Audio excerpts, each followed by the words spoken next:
Vítám vás u dalšího dílu podcastu Top Solution Talks. Dnešní povídání bude pro všechny z vás, kterých se bude týkat nový zákon o kyberbezpečnosti podle směrnice NIS-2. Podíváme se na to, jak si určit dopad zákona, jaké zákon přináší povinnosti. Řekneme vám, jak to s ním aktuálně vypadá a nakonec i to, jak se na něj připravit chytře, přiměřeně a kdy ho máme očekávat. Mým hostem je Martin Kubiš, auditor, specialista na informační bezpečnost ze společnosti Top Solution. IT oboru se věnuje Martin už 10 let a téma zákona o kyberbezpečnosti řeší od jeho počátku.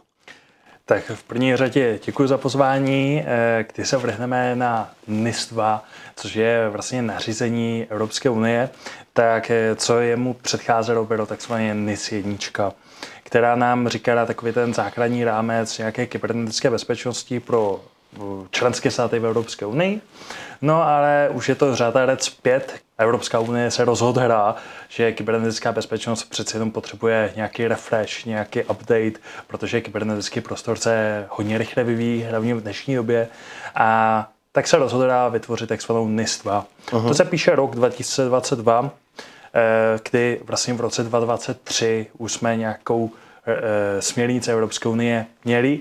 No a jak to už bývá zvykem, tak Evropská unie si řekla, každý členský stát musí tuhletu směrnici implementovat do své legislativy. Tedy proto řešíme už nejenom NIS-2, ale nový kybernetický zákon, který vlastně bude nahrazovat v České republice aktuální kybernetický zákon 181/2000. Co je cílem nového kybernetického zákona? Tak největším cílem je teda zvýšit kybernetickou bezpečnost a ne teda už jenom u státních podniků a těch regulovaných služeb, které tehdy jenom byly, které si stát nebo které se specifikovaly, ale aby se to rozšířilo i na střední a malé podniky, které byly tomu víceméně ušetřené. Protože kybernetický prostor je náchylný, my ho fyzicky nemusíme vidět, ale ty dopady v dnešní době jsou obrovské. Dopady nového zákona kyberbezpečnosti dle směrnice NIS-2 jsou samozřejmě takové, že lidé se bojí, jsou z toho vystrašení a neví, jestli se to bude týkat přímo jejich firmy nebo mé firmy a čí firmy vlastně. Koho se to tedy bude týkat a které sektory budou nejvíce zasaženy? V dnešní době víme o tom, že ten rozsah bude celkem markantní, bude velký. Stahuje se to na nějakých 6 000 až 9 000 organizací, které v nynější době třeba nespadaly ani pod aktuální kybernetický zákon. Tyto organizace do toho budou spadat, ať mají třeba malý počet zaměstnanců od dejme tomu 25 IT firma, mikro i malý podnik to bude, nebo i samotná výroba třeba pro automotiv, protože už dodávají třeba nějaké klíčové komponenty a podobně. To je nutné zmínit, protože opravdu nejedná se o zákon jenom pro státní sféru. Pokud bychom se tedy zaměřili na nějaká čísla, kolik odvětví, kolik služeb? Tak těch odvětví je nějakých 22. Těch služeb se bavíme o 100. Je tam určitá taková věc, a sice povinnost ze zákona sebeurčení. Co to znamená? Každá společnost má svoji vlastní podmínku, že musí vyhodnotit, jestli nový kybernetický zákon se na ní vztahuje nebo ne. Nedělá to za nás NÚKIB, ale musíme se sami vyhodnotit, když to zjednoduším, Top Solution musí uznat, spadáme do kybernetického zákona, ano nebo ne.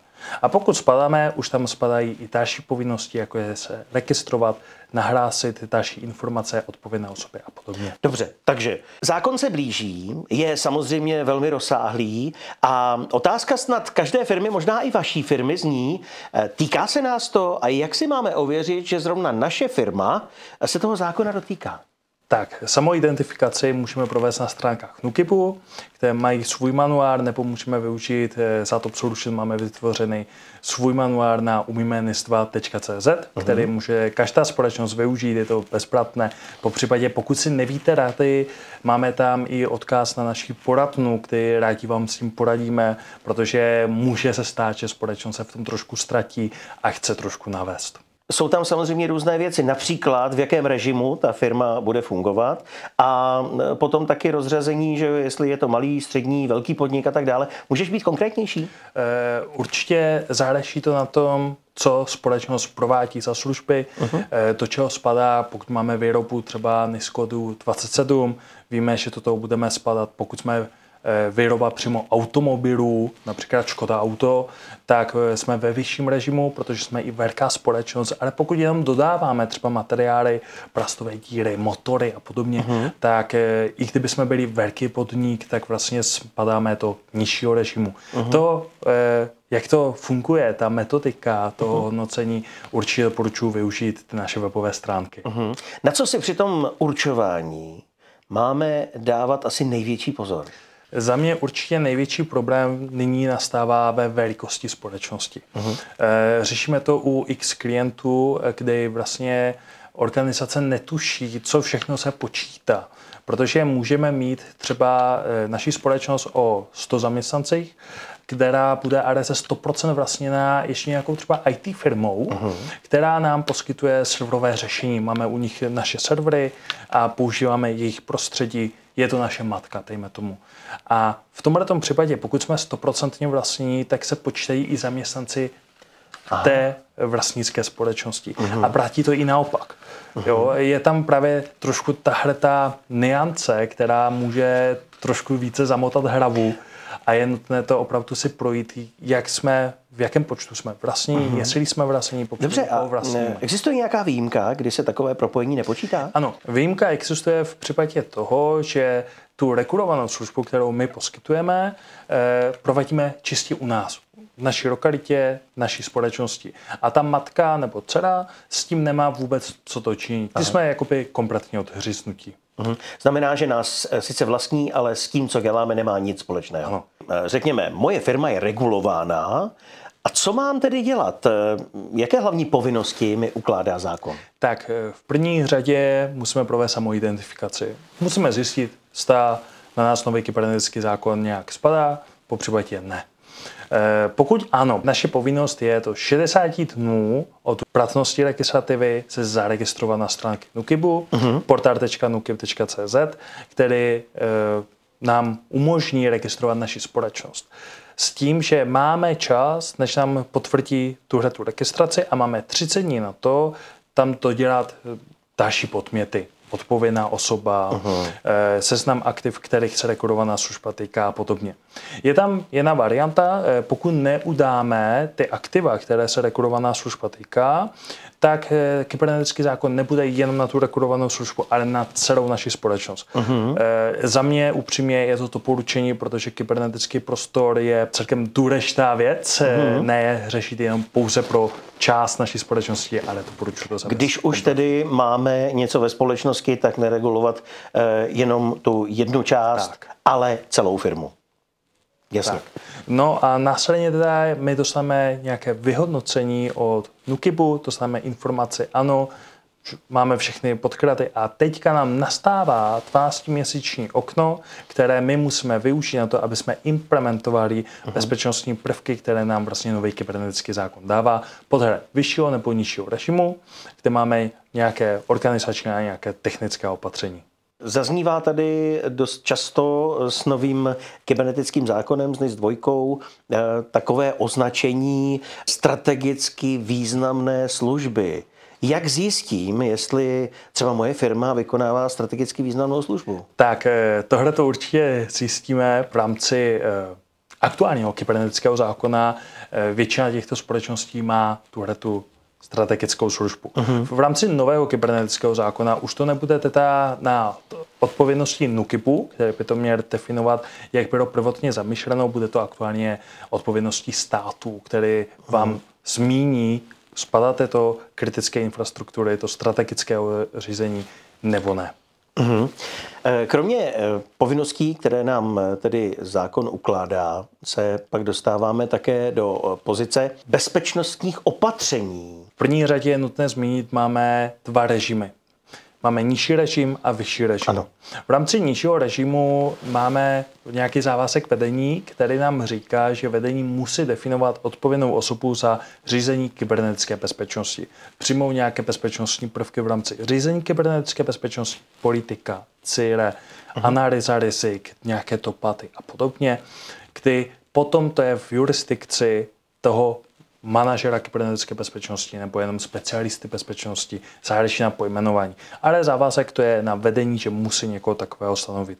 A nemůže to být jen tak někdo, jo, recepční třeba. Musí to být osoba, která má jistou praxi, jisté vzdělání. Ty požadavky jsou teďka aktuálně ve schvalovacím procesu. Bavíme se o tom, že opravdu to bude vykonávat kvalifikovaný pracovník.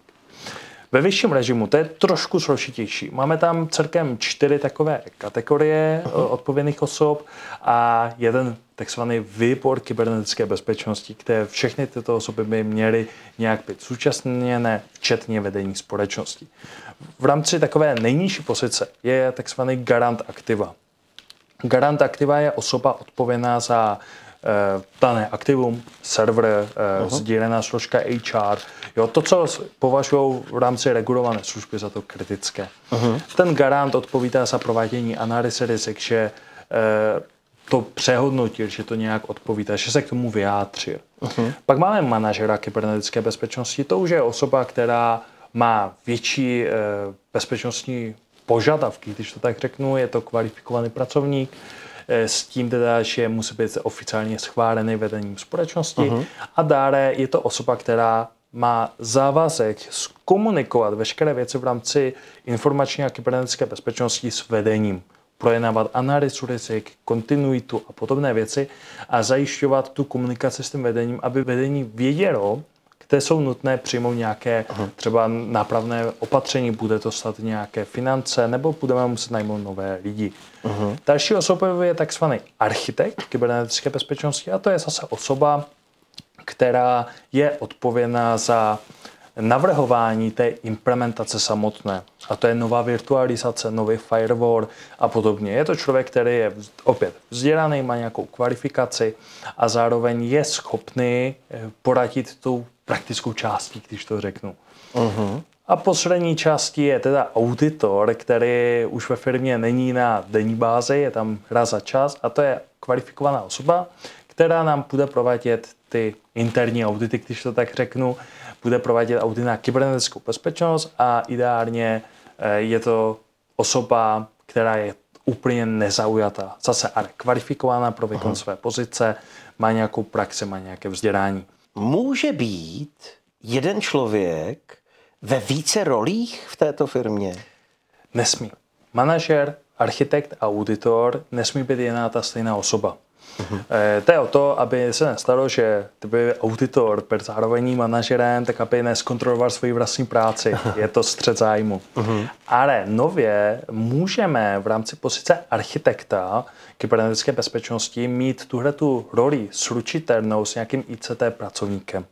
Takže už můžeme využít interního zaměstnance, který nám řídí kompletně třeba infrastrukturu, který by tuhle pozici mohl vykonávat a má dostatečné kvalifikační požadavky. My si takového člověka asi můžeme i vychovat ve firmě, když to tak jako řeknu, že jo?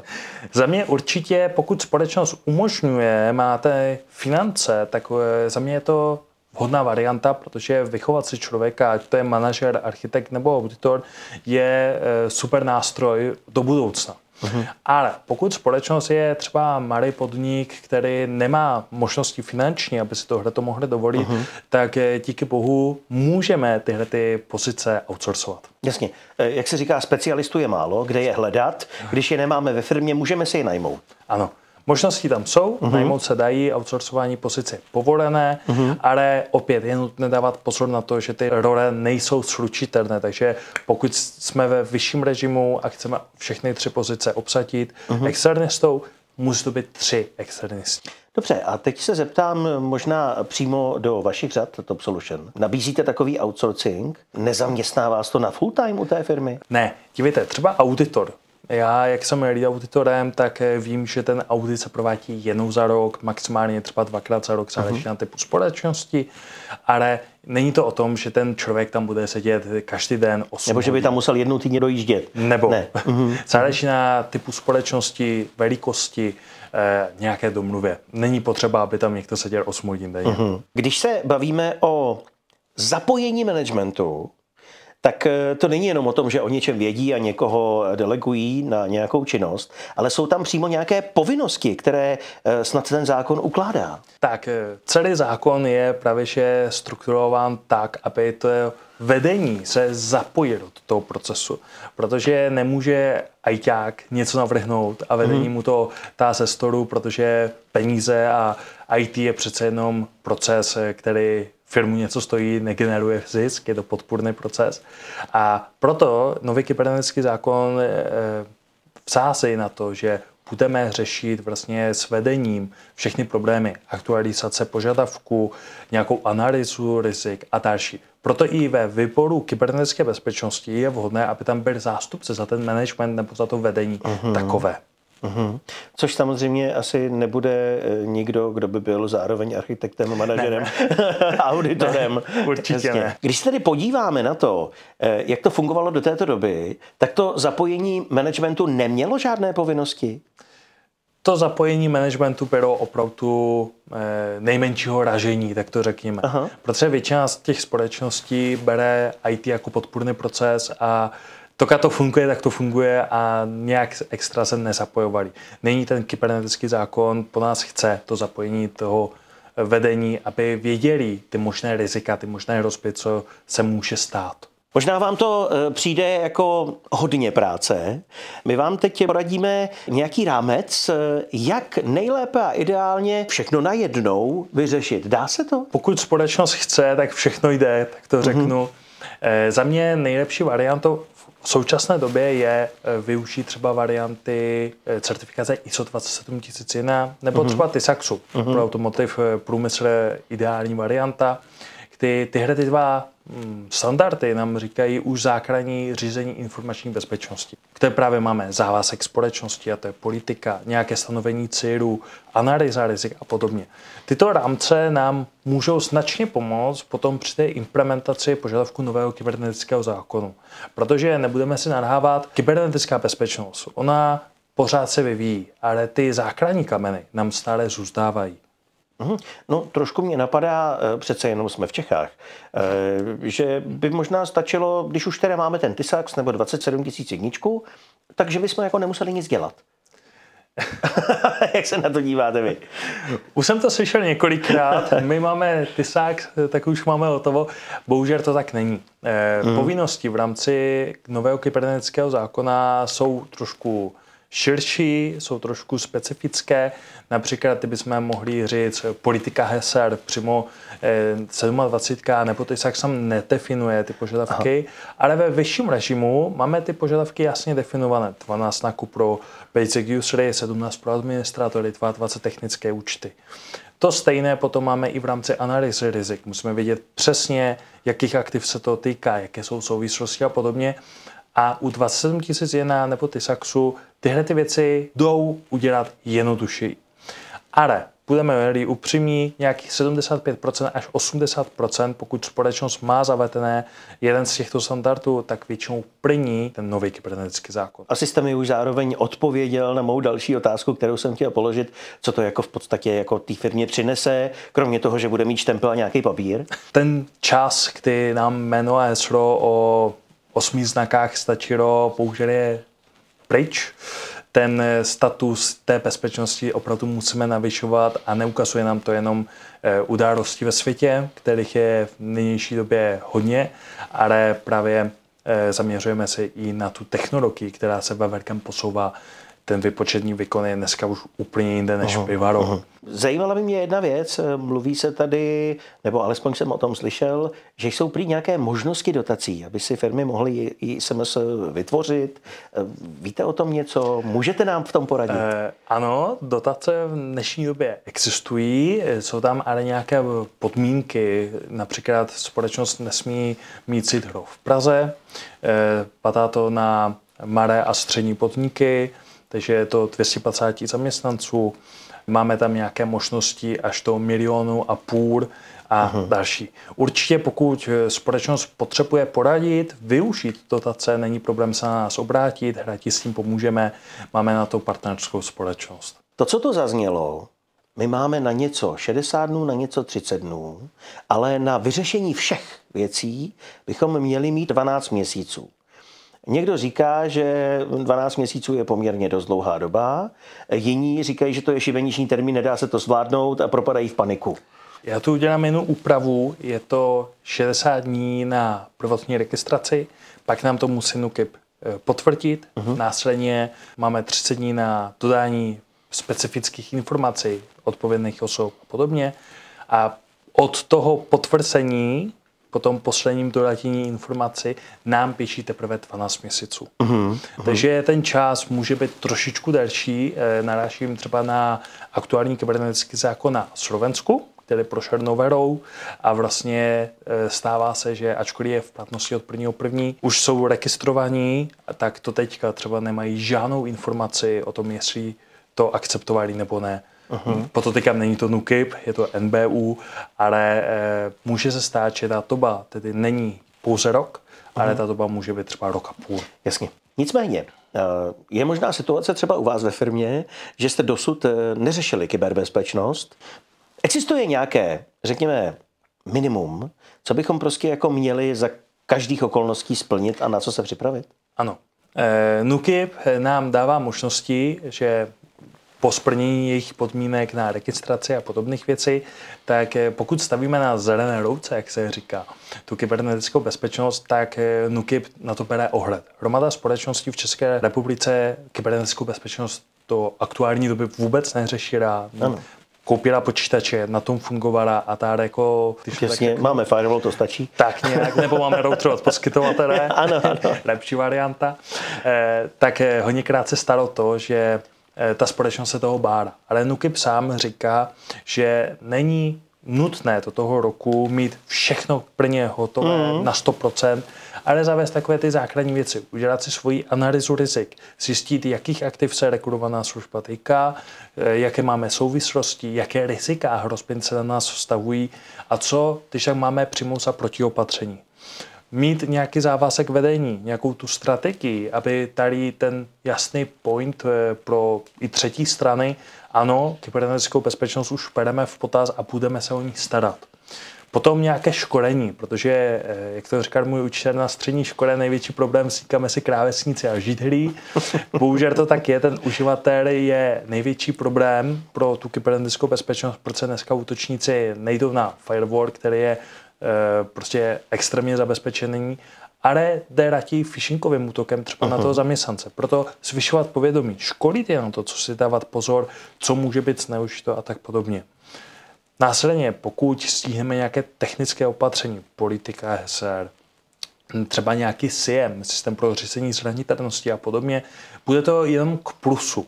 Ale není nutné opravdu do toho roku kompletně mít všechno pokryté. Jo, bavíme se totiž i o tom, že pro ty menší společnosti to může být finanční zátěž, na kterou se nepřipravovali. Nepočítali s tím, že to může stát ne 100 000, ale třeba i milion. Záleží na tom, koho využijou, jaké varianty budou chtít použít a jak vážně to budou brát v potaz. Je tady určitá záležitost, která se týká řešení kybernetických událostí a incidentů. To je asi něco, co si neumíme třeba v malých firmách, které dosud vůbec neřešily kyberbezpečnost, tak si to neumíme představit. Co to vlastně je takové to jako ohlašování a nenahlásím sám na sebe, že mám firmu v nepořádku, když mě někdo napadl? V rámci myšlenky vůbec NIS2 je, že budeme sdílet, když přijde nějaký kritický incident. Proto i naše povinnost v rámci NÚKIBu, v rámci nového kybernetického zákonu, bude to, že pokud se u nás ukáže nějaký kybernetický incident, například ransomware, který nám zašifruje data, stalo se to na hromadě i státních podnikách v Česku i na Slovensku a podobně, víme, tak potom my máme povinnost to nahlásit na NÚKIB. A není to kvůli tomu, že na sebe ukážeme prstem, my jsme pod ransomwarem, ale je to kvůli tomu, že podobné společnosti, podobné organizace naší velikosti, našich NIS-kódů, když to tak řeknu, regulovaných služeb a podobně, můžou být obeznámeny od NÚKIBu potom, notifikaci, pozor, vyskytla se tahle hrozba, může to na vás být nějak aplikované, nápravné opatření by mělo být takové a takové. Je to proto, aby jsme si řekli, i kdyby jsme byli výroba, tak podobný útok mohl být třeba v Německu a díky tomu, že oni to nahlásili u sebe, NÚKIB nám to potom nahlásil, že někde se něco takového stalo, my jsme mohli přijmout protiopatření a tím pádem jsme se vyhli tomu útoku, který na nás mohl spadnout. Znamená to, pokud naší firmu někdo napadne, my to tedy nahlásíme, tak de facto budeme šerovat data mezi dalšími firmami, ten NÚKIB to nějakým způsobem pozbírá a varuje ostatní, nebo dokonce přijme nějaká protiopatření, nebo jakým způsobem to vlastně funguje? V rámci vyššího režimu to nahlášujeme na NÚKIB, v rámci nižšího režimu na národní CERT. Obě dvě varianty ale budou fungovat stejně, že oni vemou tu informaci od vás, od té společnosti, zpracují ji tak, aby to anonymizovali, nebudou ukazovat Kubiše CRO, je teďka pod ransomwarem, protože to neděláme, ale řeknu, že společnost toho typu byla napadnuta takovou variantou a pokud budou mít i nápravné opatření, co můžeme udělat, aktualizovat třeba firmware na FortiGateu nebo něco podobného, tak budou dávat tyhle ty informace. Taková je aktuálně myšlenka. Máme se bát kontrol v našich firmách? Není potřeba se jich bát. Zajisté hromada klientů už mě kontaktovalo se slovy, pane Kubiši, a oni na sebe musí vydělávat, takže oni ty sankce budou dávat a bude to opravdu v milionech. Není to tak. V rámci NÚKIBu nejde o strašáka, že by chtěl stát si vydělat, když to tak řeknu. Ale jde o to, aby NÚKIB nám umožňoval zvyšovat tu kybernetickou bezpečnost. Tedy oni, jestli někdy za někým se zastaví, tak to bude za tou kritickou infrastrukturou. Například ČEZ, který je klíčový, že ano. Ale nebudou chodit po všech organizacích. Je jich za prvé hodně, za druhé málo lidí na to, aby to mohli obstarat. A za třetí, ta odpovědnost v rámci společnosti je na vedení, protože má mít definované nějaké audity, pravidelné bázy, které by to měly přezkoumávat. Takže jednoduchá odpověď, sankci za mě není potřeba se bát. Zajisté, pokud se úplně na to nevykašleme, pokud začneme nějakou tu kybernetickou bezpečnost řešit, tak ta společnost nemusí opravdu toho obávat. Martine, vy sledujete nový kybernetický zákon poměrně pečlivě, zevrubně vždycky pročítáte novinky, nám je sdělujete, za co jsme rádi. A tak mám dotaz. Oproti takovým těm návrhům, pozměňovacím návrhům, vyhlášek a podobně z roku 24, co v polovině roku 25 je z toho přijato a jsou nějaké změny? Změny tam jsou. Největší změny teda nastávají v rámci regulovaných služeb, kdy například máme změnu v rámci výroby elektřiny, fotovoltaika eventuálně, kdy vlastně dneska už se to nevztahuje na všechny organizace, které by měly jen třeba fotovoltaiku na střeše, škola, družstva a podobně, ale vztahuje se to na organizace, které mají nad 1 megawattu tu výrobu jako elektřiny. Takže ty změny jsou převážně v regulovaných službách. Ale v rámci těch opatření, vyšší, nižší režim, tak třeba zmíním, v tom vyšším režimu jsou třeba změny v rámci výboru kybernetické bezpečnosti, kdy bylo, že musí se scházet na pravidelné bázi, dneska už tam je aspoň jedenkrát za rok, že se má sejít. Takže ty změny jsou spíše v rámci těch organizačních opatření nebo technických opatření, jsou spíše v rámci slovíčkaření, úpravy. Osobní otázka. Dávají vám tyhle změny oproti těm původním návrhům, dává vám to smysl? Mně ty změny dávají smysl, já to beru z té praktické části. Zmiňoval jsem výbor kybernetické bezpečnosti, který se má scházet na pravidelné bázi. Jenže každá společnost to může vyhodnotit jednou za rok, jednou za 2 roky, jednou za 3 roky. Není tam ta specifikace. Jakmile máme tu specifikaci, má se sejít jednou za rok, tak víme, že jednou za rok se má potkat, má vyhodnotit ty informace. Já jsem to bral spíš tak, že pravidelné báze by bylo jednou měsíčně, ale vy jste vlastně řekl takovou tu věc, že by se klidně mohli si to stanovit na jednou za 4 roky a to samozřejmě v rámci kyberbezpečnosti je ale sakra málo. Ano. Právě proto ty přesné definice jsou někdy lepší, než jenom říct na nějaké bázi musíme tohleto provádět. Asi bychom měli něco začít dělat. A co tedy by měly být první kroky, aby se firma, řekněme, začala připravovat a v klidu to zvládla? Tak v první řadě určitě nepanikařit. čas na to je, pokud teda začneme s tím pracovat aktuálně, tak máme dostatek času. Zajisté, pokud to necháme na poslední chvíli, jak učení na vysoké škole. Tak... Nepanikařit, prosím vás, neznamená nic nedělat. Další věc je vyhodnocení toho dopadu. Musíme vědět, co vlastně nám nový kybernetický zákon říká, jestli máme vyšší nebo nižší režim, nebo třeba se na nás vůbec nevztahuje. Můžeme doporučit to si na NUKIPu, nebo na našich stránkách umíme NIS2.cz. Další věc je zjistit nebo provést analýzu našich aktiv, kterých se vlastně ta služba, regulovaná služba, bude týkat. Jo, ať víme, jestli na celou společnost to budeme aplikovat, nebo jenom na určitou část. Pak bychom měli zajisté zvážit nějaké už školení zaměstnanců. Potřebujeme mít kvalifikovaný personál, potřebujeme obsadit nějaké pozice podle toho režimu, v kterém budeme. A zajisté za mě nejlepší variantou školit všechny zaměstnance na tu kybernetickou bezpečnost, protože ten problém vzniká nejčastěji teda u těch lidí. Asi nebude stačit říct, buďte opatrní a dejte si ruku nad klávesnici, když zadáváte heslo. A tímhle způsobem to asi nepůjde, že? Ne, to je málo. Určitě proškolovat zaměstnance a nedělat to jenom za 2 roky, jenom za 3 roky, ale opravdu pravidelně, minimálně 1krát za rok. A pokud nám společnost umožňuje zvyšovat i to povědomí těch lidí. Zazněla tady už někde taková věc, jako je gap analýza. Co to vlastně je gap analýza? Jak dlouho trvá gap analýza? A je to potřeba? Je to potřeba. Ano. Gap analýza nám totiž pomáhá v tom zjistit aktuální stav k daným požadavkům toho nového kybernetického zákona podle toho režimu, v kterém budeme. Neboli vyhodnotíme současný stav, co společnost má, nemá a co bude potřeba implementovat, co bude potřeba dořešit. K tomu ta gap analýza slouží, aby jsme věděli, od čeho se odpíchnout. V rámci času to je trošku komplikovanější. Ta gap analýza pro každou společnost bude trošičku jiná. Ať jsme malá společnost o 10 lidech, tam nám to zabere třeba půl dne až den, nebo můžeme být větší organizace, 5 lokalit, 2000 zaměstnanců a tam se můžeme bavit o tom, že to zabere třeba celý týden, 5 pracovních dnů.